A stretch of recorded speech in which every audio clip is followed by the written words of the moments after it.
वडीतून जायला कसं जावं लागेल 535 गावरान कत्तल घालून सोडा. जय श्रीराम भाऊ.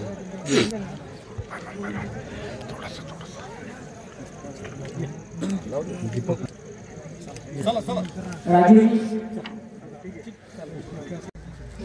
अन्ना थोडं साईडला आहे अन्ना मागे बांधलेलं आहे.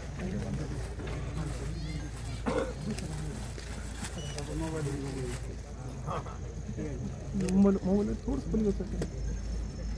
थोडं पलीकडे थांब भाऊ दिसतंय ना तुम्हाला. जय श्रीराम. जय श्रीराम. छत्रपती शिवाजी महाराज की जय. छत्रपती शिवाजी महाराज की जय. छत्रपती शिवाजी महाराज की जय. जय श्रीराम. या यात्रेचा प्रारंभ झाला आणि आता या यात्रेचा समारोप होत आहे. या 2 दिवसांमध्ये जिल्ह्यामध्ये जे धर्मांतरण चाललंय त्या विरोधात ते थांबवण्यासाठी सगळं होतंय. आपल्या लोकांची श्रद्धा कमी झाल्याने प्रयत्न करावा. या ठिकाणी तिन्ही देवस्थानांनी यात्रेमध्ये खूप सहयोग केला.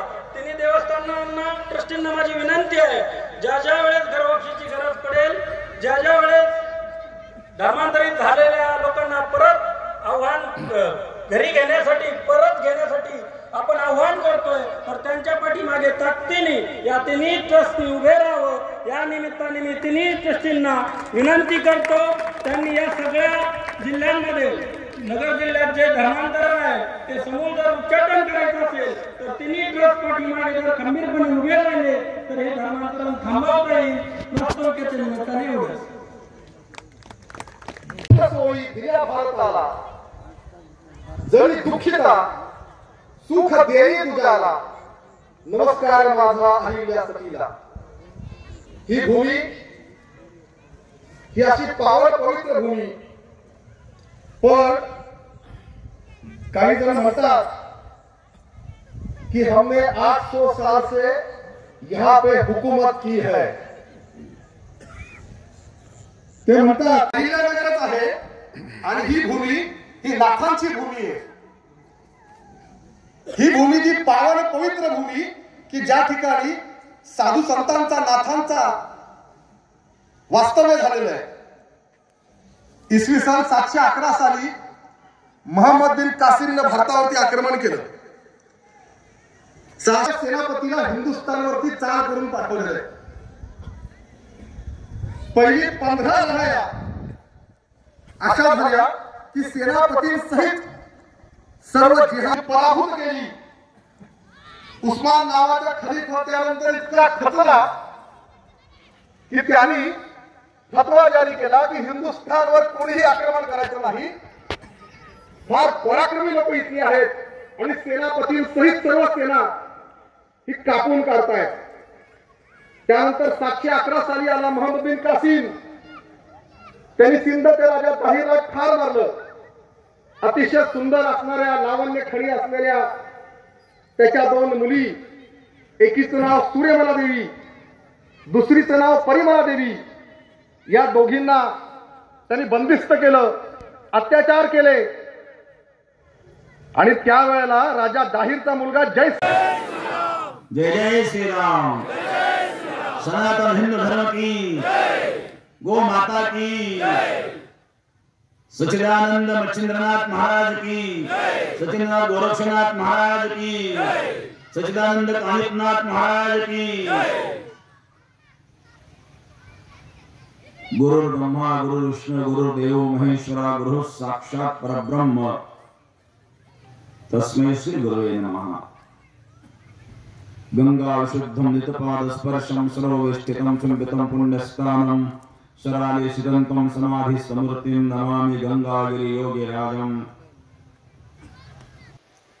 नाथ जागृति यात्रा श्री क्षेत्र गोरक्षनाथ गढ़ते श्री क्षेत्र मढ़ी मायम्बा पाई यात्रा.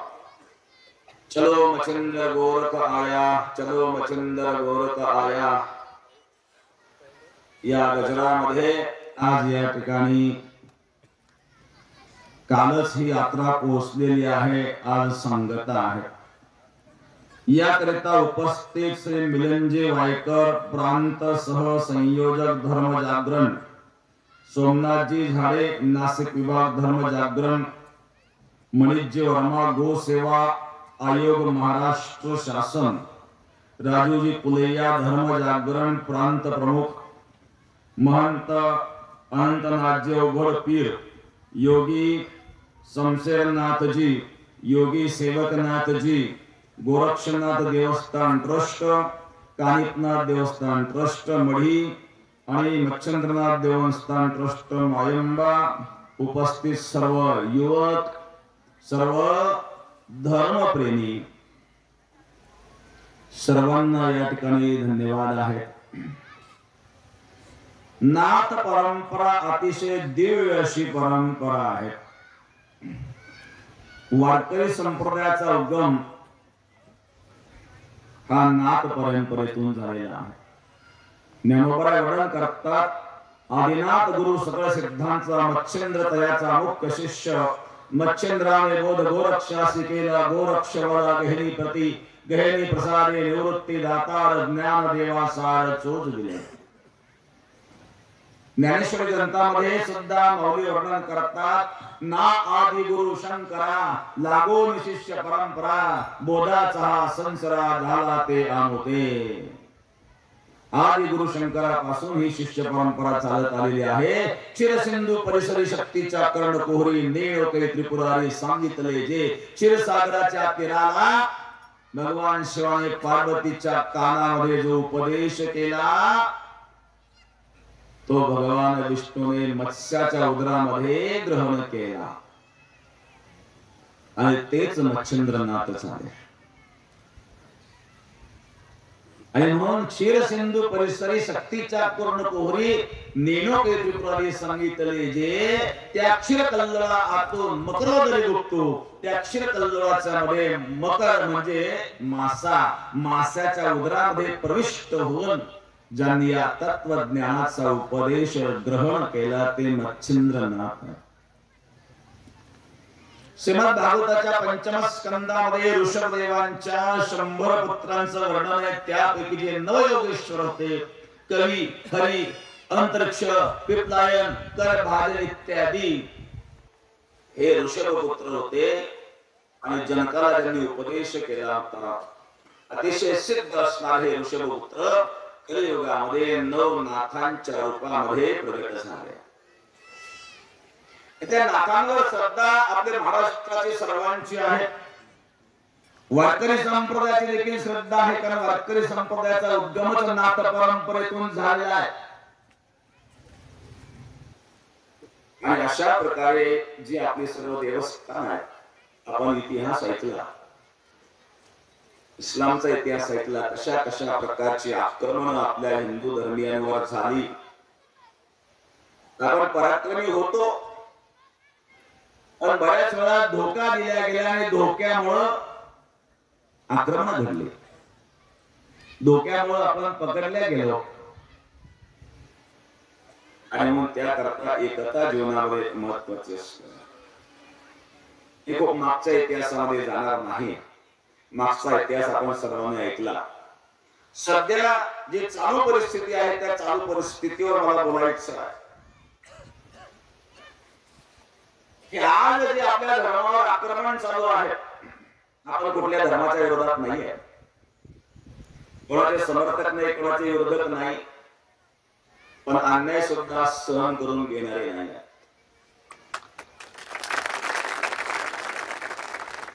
ब्रिटिश काळापासून अशा प्रकारे आम्हाला चुकीच्या पद्धतीने शिकवल्या गेलं की आमचा स्वाभिमानच नष्ट करून टाकला। आम्हाला शिकवल्या गेलं, कोणी एका गालात मारली तर दुसऱ्या गालात पुढे करा। मला म्हणायचंय त्यांनी गालात तरी का मारावी आणि आपण गाला पुढे का करावा। बघा कशा प्रकारे बुद्धिभ्रंश केला गेला। आम्हाला शिकवलं गेलं, आर्य भारतामध्ये आले, पाश्चिमात्य देशातून आले, पाश्चिमात्य देशामध्ये कुठेही आर्य संस्कृती नाही. आर्य पाश्चिमात्य देशातले नव्हते. आर्य आमची मूळ संस्कृती आहे. आम्ही भगवान कृष्णाचे वंशज आहोत, भगवान रामाचे वंशज आहोत. मग राम का पाश्चिमात्य देशातून आले होते का? कृष्ण पाश्चिमात्य देशातून आले होते का? रामकृष्ण जर पाश्चिमात्य देशातून आलेले नव्हते तर मग आर्य पाश्चिमात्य देशातून आले हे आम्हाला का शिकवलं गेलं?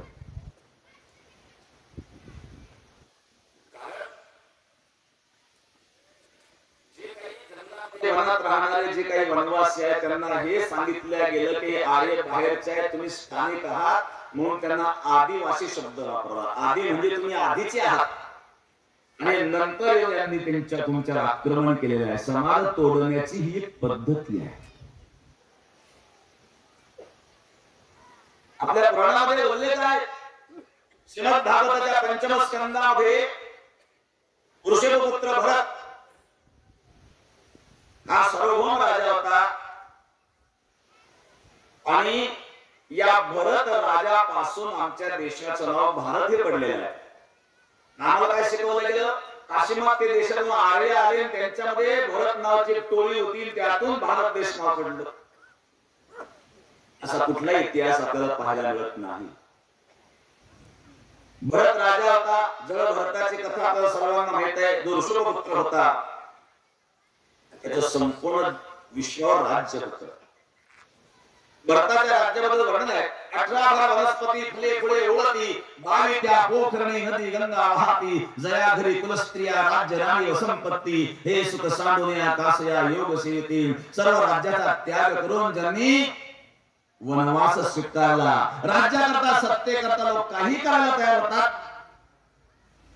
मुघलांनी आपल्यावर का अन्याय केले? राज्य शासनाकरता केले ना. औरंगजेबाने का अन्याय केले? राज्य शासनाकरता. औरंगजेबाचा एक भाऊ होता दारा शिकोह.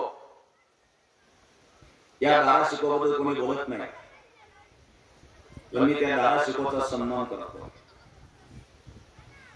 औरंगजेबाचा सक्का भाऊ होता, औरंगजेबापेक्षा मोठा होता. अनेक साधू संतांची सत्संग करून इस्लाम आणि हिंदू या धर्मातील समन्वय साधण्याचा प्रयत्न ज्यांनी केला आणि उपनिषदावर त्यांनी भाष्य लिहिलेलं आहे, असा एक मुसलमान होऊन गेला. त्याचं नाव होतं दारा शिकोह,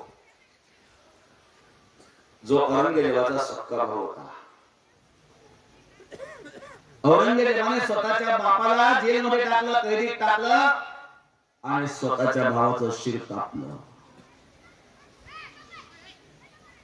ही संस्कृती ज्यांची आहे, त्यांना जे आदर्श म्हणतात, अशा लोकांकडून काय आपण अपेक्षा करावी महाराज? आणि मग अशा प्रकारे अनेक वेळा अन्याय अत्याचार करीत करीत हे लोक आले. आपणही सहन केलं.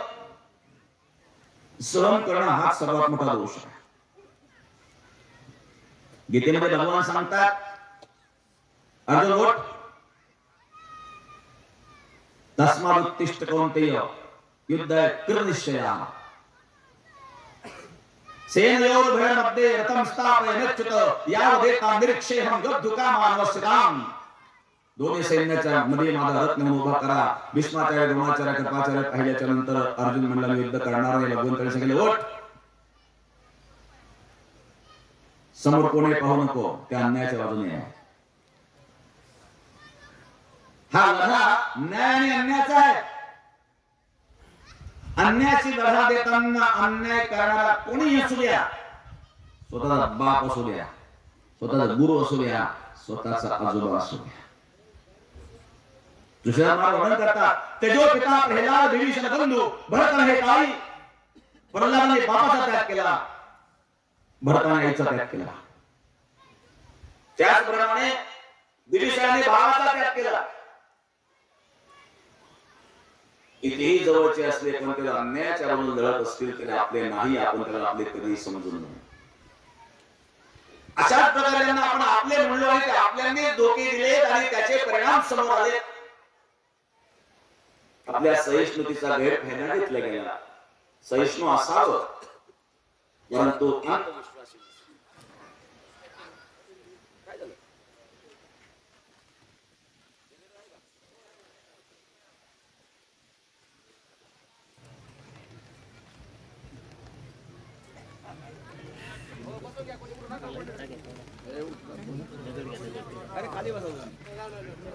त्याकरता सावधान असणं गरजेचं आहे. आता एक नवीन फंड सुरू झालेला आहे वक्फ बोर्डाचा. मडी, जवळखेडे, हिवरे, गुहा, सुकेवाडी, वळण, पिंपरी या नाथांच्या स्थानांवर वक्फ बोर्डाने दावा केलेला आहे. एवढंच नाही तर वणीच्या गडावर देखील दावा केलेला आहे. कर्नाटक मध्ये 2000 वर्षापूर्वीच्या मंदिरावर दावा केला जेव्हा इस्लामची उत्पत्ती देखील झालेली नव्हती. एके ठिकाणी एका गावावर दावा केला. अशा प्रकारे उन्मत्तपणा जेव्हा केला जातो त्यावेळेला आपल्याला उभं राहावं लागणार आहे.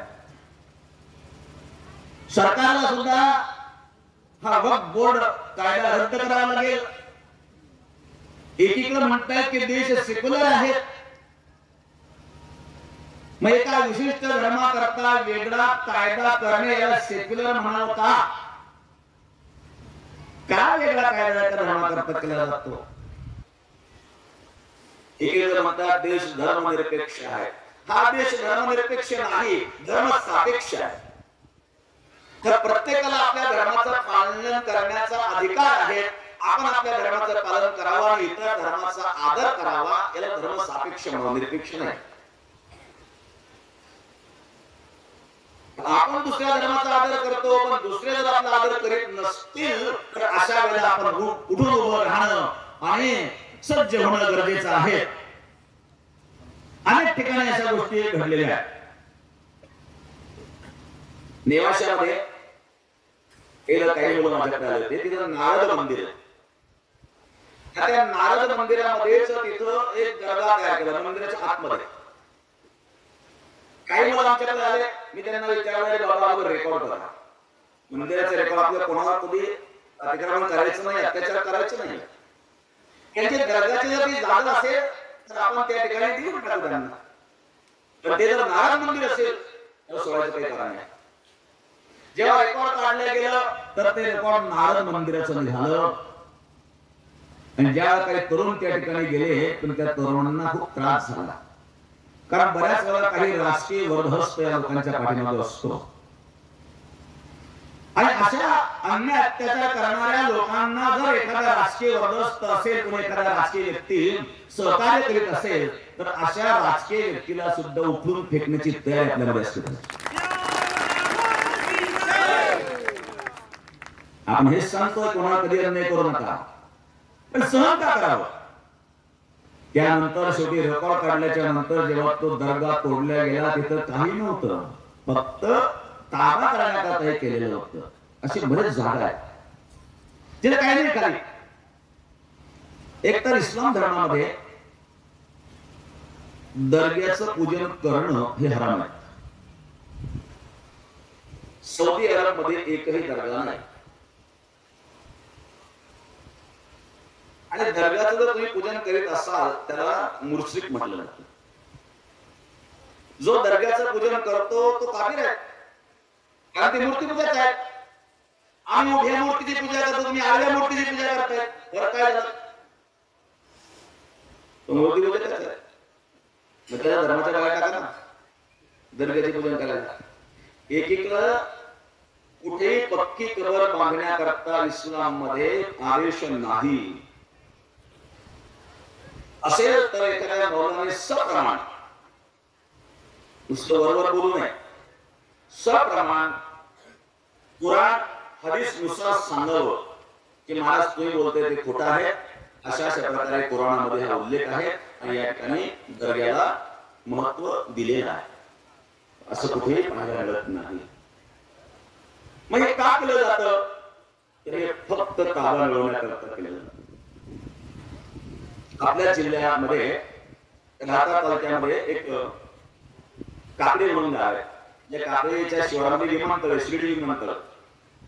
त्या काकडे गावामध्ये एकदा काल्याच्या किल्ल्याला गेलो आणि एका ठिकाणी तिथल्या तरुणांनी मला एका शिव मंदिराच्या दर्शनाकरता नेलं. ते खंडित झालेलं मंदिर होतं. पिंड खंडित झालेली होती, नंदी खंडित झालेला होता. त्यांना विचारले खंडित का आहे? आणि मग त्यांनी सांगितले शिव मंदिर आहे, याला 20 एकर जमीन आहे, पण ती जमीन मुस्लिमांच्या ताब्यात आहे. मी त्यांना म्हटलो का? बऱ्याच वर्षापासून रेकॉर्ड काढल्यानंतर लक्षात आलं की ती शिव मंदिराचीच जमीन आहे. रेकॉर्ड शिव मंदिरात आहे. मग रेकॉर्ड जर शिव मंदिराचा आहे तर मग त्या ठिकाणी ईश्वराला न मानणारे ताबा घेण्याचं कारण काय? आपल्या जिल्ह्यात कथा सांगतोय मी. आपले विमानतळ ज्या गावात आहे शिर्डी विमानतळ, असे अनेक उदाहरणं सांगता येतील. आता तर एका मौलानाने जिथं कुंभमेळा चालू आहे त्या कुंभाच्या जागेवर दावा ठोकला. अरे बाबा, तुझ्या बापाच्या बापाचा बाप, त्याच्या बापाच्या बाप याचा जन्म झालेला नव्हता, त्याच्या हजारो वर्ष आधीपासून कुंभ चालू आहे.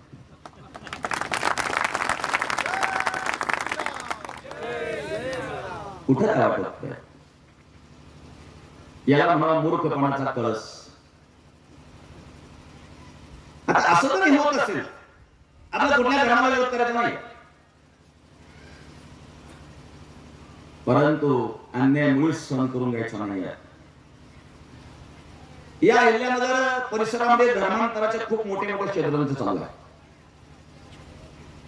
एकीकडे इस्लामीकरण, दुसरीकडे ख्रिश्चनीकरण. महाराष्ट्रामध्ये सर्वात जास्त धर्मांतर होणारा जिल्हा कोणता असेल तो अहिल्यानगर जिल्हा. तुमच्या माहिती करता सांगेल, हे दुर्दैव आहे. आपल्या या परिसरामध्ये हे का घडतं? काही आपलाही दोष त्यामध्ये. एखाद्या व्यक्तीला आपण जेव्हा तुच्छ लेखतो, वर्ग समजतो, त्याला जवळ करीत नाही, त्याच्या जवळ आपण जात नाही, त्याला कोणीतरी जाऊन भेटतं, त्याला सन्मान देतं, त्याला पैसा देतं, मग त्याला वाटतं हा माणूस चांगला आहे. हा गैरफायदा घेतला गेला. म्हणून जातीवाद नष्ट करणं गरजेचं आहे. कोणत्याही जातीचा असू द्या, जातीवादाला महत्व कधी आपल्या सनातन संस्कृतीत नव्हतं. मध्यंतरीच्या काळात हा प्रकार घडला. गीतेमध्ये भगवान सांगतात चातुर्वर्णम मया सृष्टम गुण कर्म विभागशः. इथं गुण आणि कर्मानुसार हे विभाजन होतं. जातीयवादाचं विभाजन नव्हतंच, कुठंच नव्हतं. ज्याचे जसे गुण असतील, त्याचे जसं कर्म असेल, त्याप्रमाणे त्याला जबाबदारी दिलेली होती. ज्ञानदानाचं कार्य करतो, मग तो ज्ञान ब्राह्मण. संरक्षणाचं कार्य करतो, त्याला क्षत्रिय नाव दिलं. कृषी गोरक्ष वाणिज्य वैश्यकरण स्वभाव शेती करायचा, व्यापार करायचा तो वैश्य, आणि तिघांची नोकरी करायचं तो शूद्र. हे सगळं गुण आणि कर्मानुसार विभाजन होतं. परंतु आपल्या चुकीमुळे आपल्या पूर्वजांनी यामध्ये एक चूक केली की क्षुद्र क्षुद्र म्हणून अनेक विशिष्ट वर्गाला चुकीची वागणूक दिली. आणि त्यामुळं कालांतराने तो एक वर्ग आपल्या सनातन हिंदू धर्माच्या विरोधात उभा राहिला. एक दृष्टिकोनाचा जर विचार केला, त्यांना जर आपण चांगली वागणूक दिली असती तर कदाचित ते गेले नसते. आपल्या पूर्वजांकडून झालेली चूक दुरुस्त करण्याची आपल्याला वेळ आलेली आहे. कोणालाही कधी तुच्छ लेखू नका, कोणाला हीन जातीचं समजू नका. आणि अशा प्रकारे तुच्छ लेखण्याच्या प्रवृत्तीमुळं आपल्या या देशामध्ये आणि हा जे वर्ग आहे ख्रिश्चनीकरण जे झालेलं आहे हे त्यामुळे झालेलं आहे. आपल्या धर्माबद्दल, देवतांबद्दल चुकीच्या पद्धतीने सांगितलं जातं. बऱ्याच वेळेला एक उदाहरण दिलं जातं रामायणातलं की रामाने कशा कशा प्रकारे शंभू ऋषीवर अन्याय केले. शंभू ऋषी कोण होता, काय होता, रामाने त्याला का मारलं याचं काही सांगत नाही. फक्त रामाने शंभू ऋषीला मारलं. राम हे क्षुद्र विरोधी होते असं दाखवलं जातं. राम जर क्षुद्र विरोधी होते तर शबरीची उच्चिष्ट बोर रामाने खाल्ली असती का?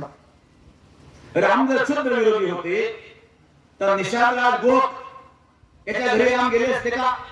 निषाद राज गोखा भिल्ल राजा होता.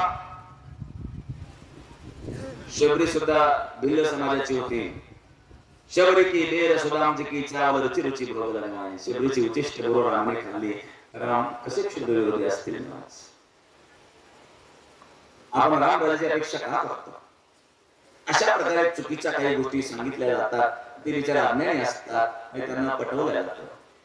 म्हणून आपल्या भागामध्ये आपल्या परिसरामध्ये कोणी असू द्या, आपण सन्मानाने वागणूक द्या, म्हणजे आपण हे धर्मांतर थांबवण्यामध्ये सफल होऊ शकतो. आणि म्हणून अशा प्रकारे होणारे जे अन्याय अत्याचार आहेत हे कधीही सहन करू नका. बरेच बांगलादेशी घुसखोर आपल्याला घुसलेले आहेत, सापडले तर सरकारला माहिती दिली पाहिजे. आणखी महत्वाची गोष्ट एक आहे की या वक्फ बोर्डाने जे जागोजागी आपले दावे ठोकण्याचा प्रयत्न सुरू केलेला आहे, लवकरात लवकर सरकारने हा कायदा रद्द करावा अशी मागणी आपल्याला सरकारला आहे. मला खात्री आहे की सरकार हा निर्णय लवकर घेईल. आणि जर लवकर सरकार निर्णय घेऊ शकलं नाही तर मग आपल्याला कायदा रद्द करण्याकरता आंदोलन उभारावं लागेल. पण तशी पाळी येणार नाही असं मला वाटतंय. सरकार हे आध्यात्मिक विचाराचं आहे. आपली जी सनातन संस्कृती आहे ही निसर्गाला धरून आहे. उद्या मकर संक्रांत आहे. मकर संक्रांतीचा उत्सव हा परिवर्तनाचा उत्सव आहे. सूर्य देवता आपली शीतलता त्याग करून आणि तेज अशा प्रकारे सूर्य देवतेचं उद्यापासून वाढणार आहे. आणि या ठिकाणी धर्मरक्षणाकरिता सूर्य देवतेचं तेज धारण करून गोरक्षा करण्याकरता आणि हिंदू राष्ट्र निर्माण करण्याकरता आपल्याला संकल्प करायचा. या ठिकाणी संक्रांतीला आपण तीळ आणि गोड खातो. याचे एक वैज्ञानिक कारण आहे. सध्या थंडीचे दिवस आहेत. हिवाळ्यामध्ये आपल्या शरीराला स्निग्ध पदार्थाची आवश्यकता असते आणि पदार्थांमध्ये सर्वात जास्त स्निग्धता ही तिळात असते. इतर जे आपण करडीचं तेल असेल, शेंगदाण्याचं तेल असेल, सूर्यफुलाचं तेल असेल, 4-5 किलोला 1 किलो तेल मिळतं. परंतु तिळाचं जर तुम्ही पाहिलं तर तिळाला 5 किलो, तिळाला 2.5 किलो तेल, म्हणजे 50% तेल तिळामध्ये असतं. आयुर्वेदामध्ये सर्वात श्रेष्ठ तिळाचं तेल सांगितलं. देशी गाईच्या तुपानंतर आरोग्याला हितकारक का आहे तर ते तिळाचं तेल आहे. यज्ञामध्ये सुद्धा आपण तिळाची आहुती देतो. तिळामध्ये स्निग्धता आहे आणि या दिवसामध्ये आपली त्वचा शुष्क होत असते, त्यामुळे शरीराला स्निग्धतेची आवश्यकता असते. आणि गुळ हा उष्ण पदार्थ आहे, कारण उष्ण पदार्थाची देखील आपल्या शरीराला हिवाळ्यामध्ये आवश्यकता असते. स्निग्ध आणि उष्ण हे 2 पदार्थ आपण खावेत. आपण खात नाही. मग या संक्रांतीच्या उत्सवाच्या निमित्तानं का होईना ते आपल्या पोटामध्ये जातील आणि आपल्या शरीरामध्ये रोग प्रतिकार शक्ती वाढेल. आणि अशा प्रकारे निसर्गाशी समतोल राखण्याचं कार्य संक्रांतीच्या माध्यमातून केलं जातं. म्हणून मकर संक्रांत मोठ्या उत्साहाने आपण साजरी करायची आहे. आणि पुन्हा मी आपल्याला सांगेल, जर कोणी या ठिकाणी बळजबरीने धर्मांतर करण्याचा प्रयत्न केला तर आपण सावध राहावं. दुसरी महत्वाची गोष्ट, अशाच प्रकारे कोणी जर चुकीच्या पद्धतीने दावा ठोकीत असेल, कारण नसताना जो कायदा केला गेला वक्फ बोर्डाचा, तो कायदा निरर्थक आहे. एकीकडे तुम्ही धर्मनिरपेक्ष देश म्हणता, दुसरीकडे एका धर्माकरता हिंदूंकरता तसा कायदा का नाही केला? करा हिंदूंकरता. मागणी केली साधू संतांनी सनातन बोर्ड, करा सनातन बोर्ड. ते करू शकत नाही. आणि म्हणून अशा प्रकारे सावध राहणं हे आपलं सर्वांचं कर्तव्य आहे. या ठिकाणी श्री गुरु गोरक्षनाथांच्या कृपा आशीर्वादाने मढी क्षेत्र मायंबा ताई तीर्थयात्रा जी आपण केलेली आहे, आपल्यामध्ये जी ऊर्जा या ठिकाणी निर्माण झालेली आहे, ती ऊर्जा घेऊन आपल्याला आपलं जीवन व्यतीत करायचं आहे. आणि निश्चित आपण कोणती परिस्थिती येऊ द्या, आज मृत्यू होऊ द्या, कालांतराने मृत्यू होऊ द्या, सर्व धन कोणी लुटून नेऊ द्या, कुठली परिस्थिती निर्माण होऊ द्या, पण सत्याचा मार्ग सोडू नये, धर्माचा मार्ग सोडू नये, न्यायाचा मार्ग सोडू नये. मग आज मृत्यू आला तरी चालेल. मृत्यू फार छोटी गोष्ट आहे धर्मापुढे. कारण आपलं शास्त्र सांगतं मृत्यूला काय भेटतोस. नैनम चंदन शस्त्राणि नैनम धरती पावकाः न चैनम क्लेदेन त्यापो न शोचयति मारुतः अच्छद्वयं नाह्योयं अक्लेद्यो शोश्च एव च नित्यः सर्वतस्तानो अचलोयं सनातनः. आत्मा मरत नाही, आत्माला शस्त्र तोडू शकत नाही, आत्माला अग्नी जाळू शकत नाही, आत्माला वायू सुकू शकत नाही, आत्माला पाणी भिजू शकत नाही, आत्माला कोणी नष्ट करू शकत नाही. आत्मा सनातन आहे, त्याला कोणी मारू शकत नाही. आणि मरणारं शरीर नेहमीच मरणारं असतं. आणि म्हणून याबद्दल संकोच वाटण्याचं काही कारण नाही. आत्मा सनातन आहे हा भाव मनामध्ये ठेवून आणि आपण आपल्या धर्माचं कार्य करावं. या ठिकाणी उपस्थित सर्व तरुणांना मी पुन्हा किंवा धन्यवाद देतो. धन्यवाद धन्यवाद धन्यवाद. समाज की जय, धर्म की अधर्म का प्राणियों में विश्व का सनातन हिंदू धर्म की गो माता की हर हर महादेव. नमः पार्वती पते हर हर महादेव. प्रभु रामचंद्र भगवान की.